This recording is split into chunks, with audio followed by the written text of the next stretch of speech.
Il nous reste moins de 10 minutes et je voulais vraiment qu'on parle de Mathis. Pourquoi Mathis? Le meurtrier de Mathis a été condamné à 8 ans de prison.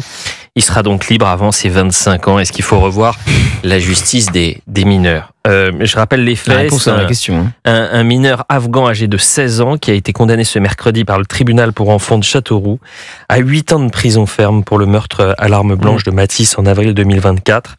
Un suivi socio-judiciaire de 15 ans a également été prononcé au terme du procès. En raison de l'excuse de minorité, la peine maximale encourue était de 15 ans. Le tribunal a retenu aussi une altération du discernement de l'auteur au moment des faits, ce qui réduit la peine. Je vous propose d'écouter le père de Mathis, Christophe Marché. On aurait rêvé évidemment qu'il soit enfermé à vie. Il nous a enlevé notre fils.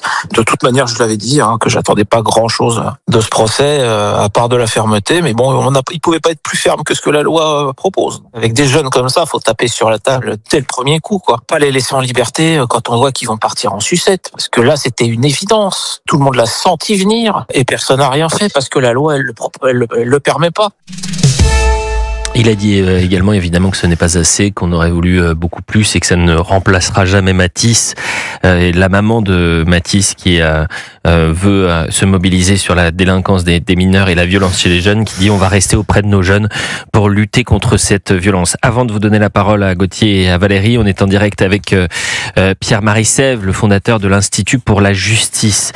Pierre-Marie, merci d'être en direct avec nous. Je rappelle que 80% des Français estiment la justice trop laxiste et que quand on regarde ce dossier, on a du mal à se dire que vous avez un délinquant désormais criminel condamné qui a tué un jeune garçon de 15 ans, l'a poignardé à mort et qui sera libre avant ses 25 ans. Oui, absolument. Bonjour à tous. Effectivement, cette affaire-là, elle collectionne, comme pas si souvent, mine de rien, un tas de faillites judiciaires qui est indécent. C'est vraiment l'indécence judiciaire dans toute sa splendeur, avec une faillite de la justice des mineurs qui, on le sait, avec l'excuse de minorité, on divise toutes les peines par deux. Une faillite des règles de l'irresponsabilité pénale qui permet d'enlever en plus un tiers, et c'est ce qui a été fait puisqu'on a retenu l'altération du discernement du meurtrier. Donc ça permet d'enlever un tiers encore à la peine encourue, sachant que les peines encourues ne sont de toute façon pas très élevées en France dans le code pénal. Et malgré tout ça, on a réussi à avoir une peine inférieure à ce qui était le maximum, c'est-à-dire 10 ans, puisqu'on est tombé à 8 ans. Et puis, je vous annonce dès maintenant qu'on va avoir de toute façon une faillite de l'exécution des peines, parce que systématiquement, personne, ou presque en France, ne fait réellement la peine à laquelle il a été condamné. Donc, il fera certainement, nous on avait fait une étude à l'Institut pour la justice il y a 2 ans sur l'exécution des peines. En moyenne, on effectue les 2 tiers de sa peine. Ça veut dire que là, sur 8 ans, il fera 5 ans et demi, 6 ans. Il est difficile d'imaginer que ce criminel afghan quitte la France une fois sa peine exécutée.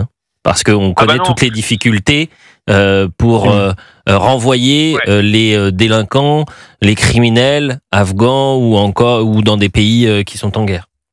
Absolument. En l'état actuel du droit, je mets ma main à couper qu'il ne quittera pas, sauf s'il décide de quitter lui-même. Mais bon, là, on a une chance sur 1 million. Il ne quittera pas, même si on tente de l'obliger. De toute façon, il n'y a pas eu d'interdiction du territoire qui a été prononcée lors de cette peine-là. Donc, parce que ça ne peut pas être prononcé contre les mineurs. Donc, on n'a aucun moyen. Il est en situation régulière. À moins de lui retirer son titre de séjour, on n'a aucun moyen de l'expulser. Donc, ça ne se fera pas. Et donc, c'est encore une fois une des raisons pour lesquelles peut-être vous avez 8 Français sur 10 qui considèrent que la justice est laxiste. Il faut saluer aussi le courage des parents, parce que ils étaient évidemment les parents de Mathis qui ont réagi très rapidement. Je le disais, la maman qui veut se mobiliser contre la violence des jeunes, être plus près des jeunes. Donc c'est aussi ça, cette résilience, cette force. Et on a une pensée évidemment les plus tendres pour les proches de Mathis, parce que eux dans 8 ans, tous les jours encore, ils penseront à Mathis quand vous aurez ce criminel. Non mais libéré dans moins de 8 ans, bien évidemment. C'est-à-dire qu'à 21 ans, quand il va commencer sa vie d'adulte, ce criminel, il sera dehors, il sera libre. Non mais voilà. Valérie, ça rend fou. Non, mais de toute c'est vrai que ça rend fou. De toute façon. Et c'est vous, Gauthier, pardonnez-moi de vous couper. Vous étiez, je crois, l'un des seuls à en parler hier soir. Encore une fois, quand on parlait de courage de parler des sujets qui fâchent. Non, mais de toute façon, quoi qu'on dise pour un père ou pour une mère meurtrie, la justice sera toujours trop laxiste. Qu'ils prennent 8 ans, 20 ans ou 30 ans, de toute façon, ça ne leur rendra pas leur enfant. De toute façon, ils trouveront que y en a un qui est en vie et l'autre qui ne l'est pas. Donc ça, c'est dit. La spécificité, moi, je pense, d'une juridiction pour les mineurs, elle est absolument nécessaire, malgré tout. Il faut une justice spécifique pour les mineurs. Maintenant, il faut qu'elle s'adapte, il faut qu'elle évolue, parce qu'effectivement, vous avez raison, un mineur d'aujourd'hui, un mineur de 16 ans, n'est pas le même mineur que nous pouvions avoir il y a 15 ans ou 20 ans. Et le papa, tout à l'heure, dans son intervention, posait une question formidable, je trouve, il avait vraiment raison, posait une question essentielle qui était celle du premier délit. Je pense qu'il faut s'interroger sur justement les premiers délits avant l'escalade.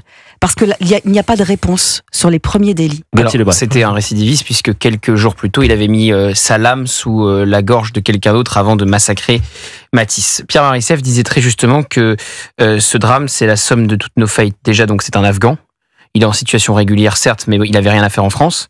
Premier point. Deuxième point, on est dans l'incapacité d'expulser évidemment vers l'Afghanistan avec le régime des talibans. Il n'y a pas un avion français qui va se poser à Kaboul. Donc, ça pose la question de l'expulsion vers les pays tiers, qu'a voulu mettre en place Bruno Retailleau de manière bien compliquée, qu'a voulu mettre en place l'Italie de Giorgia Meloni, même chose, avec l'équivalent du Conseil d'État en Italie de manière bien compliquée là aussi. Et puis évidemment, vous avez donc la justice des mineurs, c'est-à-dire qu'on garde l'excuse de minorité pour quelqu'un qui massacre un autre gamin avec un couteau et qu'il le laisse dans une mare de sang. Pourquoi on laisse cette excuse de minorité? Ça n'a aucun sens. Il doit être jugé comme un adulte.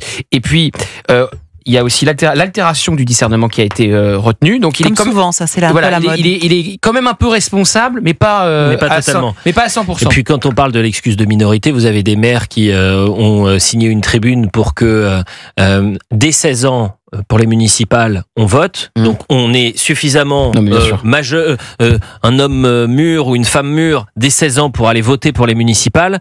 En revanche, quand c'est pour des délits ou des crimes, là il n'y a plus personne. Voyez, là on ressort la carte de l'excuse de minorité. Vous parliez à juste titre du discours médiatique à géométrie variable. C'est-à-dire que sur Matisse, il y en a très peu qui en parlent. Je vois qu'il y a un grand papier aujourd'hui dans Le Monde sur le procès Le Squarnec, regrettant qu'il n'y ait pas de peine de sûreté contre ce violeur multirécidiviste. Je le comprends totalement. À juste titre, mais je ne comprends pas pourquoi il y a une indignation pour Le Squarnec et qu'il n'y en a pas pour Matisse. C'est juste insupportable. 8 ans de prison qu'il ne fera pas parce qu'il a déjà fait 1 année en plus en détention provisoire. C'est insupportable. En fait, moi, ce que je pense au fond de moi-même, c'est que cet Afghan, il y a 2 possibilités à la fin. C'est soit il ne sort plus jamais, mais jamais de prison ou d'hôpital psychiatrique, c'est Sainte-Anne ou la Santé, peu m'importe, mais il sort plus jamais. Soit s'il sort, c'est pour prendre un avion et rentrer chez lui. Voilà ce que je pense. Et ce que je pense, c'est que une grande majorité d'auditeurs qui nous écoutent pensent exactement la même chose que vous, cher Gauthier Lebret. C'est un plaisir d'être avec vous ce jeudi après-midi. On remercie Pierre Marissef de l'Institut pour la Justice. On remercie tous les auditeurs qui étaient présents et qui ont réagi en direct pour On marche sur la tête. Nous, on se retrouve demain. On embrasse Cyril, que vous retrouverez bien évidemment lundi. Heureux comme tout, puisque le Paris Saint-Germain va remporter la Ligue des Champions.